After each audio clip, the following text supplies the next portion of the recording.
ಇಂದಿನಿಂದ ಹಲವು ವಿಭಾಗಗಳಲ್ಲಿ ಬದಲಾವಣೆ ಆಗ್ತಾ ಇದೆ. ಕೇಂದ್ರ ರಾಜ್ಯ ಸರ್ಕಾರಗಳ ಬಜೆಟ್ ನೀತಿಗಳು ಜಾರಿಯಾಗ್ತಾ ಇದೆ. ಇಂದಿನಿಂದ ಹಲವು ವಿಭಾಗಗಳಲ್ಲಿ ಭಾರಿ ಬದಲಾವಣೆಯಾಗ್ತಾ ಇದೆ. ಕೇಂದ್ರ ಸರ್ಕಾರ ಮತ್ತು ರಾಜ್ಯ ಸರ್ಕಾರಗಳ ಬಜೆಟ್ ನೀತಿಗಳು ಇಂದಿನಿಂದ ಅಂದರೆ ಏಪ್ರಿಲ್ 1ರಿಂದ ಜಾರಿಯಾಗ್ತಾ ಇರುವಂಥದ್ದು. ವಾಣಿಜ್ಯ ವಿದ್ಯುತ್ ಹಾಗೆ ಟೋಲ್ ಮತ್ತು ನೀರಿನ ದರ ಹೆಚ್ಚಳವಾಗ್ತಾ ಇದೆ. ಅದರ ಜೊತೆಗೆ 12 ಲಕ್ಷ ರೂಪಾಯಿಯವರೆಗೂ ಆದಾಯ ತೆರಿಗೆ ಇರಲ್ಲ, ಇದು ಕೂಡ ಜಾರಿಯಾಗ್ತಾ ಇರುವಂಥದ್ದು.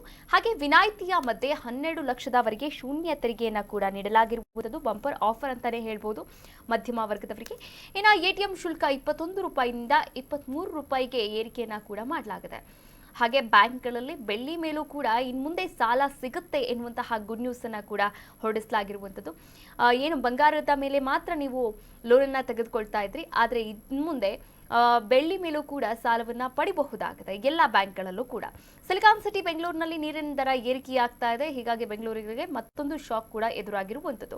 ಹಾಗೆ 7,10,000 ರೂಪಾಯಿ ಏನು ಠೇವಣಿ ಒಂದು ಪ್ಲಾನ್ ಇತ್ತು, ಅದಕ್ಕೆ ಒಂದು ಪಾನ್ ಕಡ್ಡಾಯ ಎನ್ನುವಂತಹ ರೂಲ್ಸ್ ಕೂಡ ಜಾರಿಯಾಗ್ತಾ ಇರುವಂಥದ್ದು ಇಂದಿನಿಂದ. ಹಾಗೆ ಟೋಲ್ಗಳಲ್ಲಿ ಇನ್ಮುಂದೆ ಹಣವನ್ನು ಸ್ವೀಕಾರ ಮಾಡಲ್ಲ ಎನ್ನಲಾಗ್ತಾ ಇದೆ.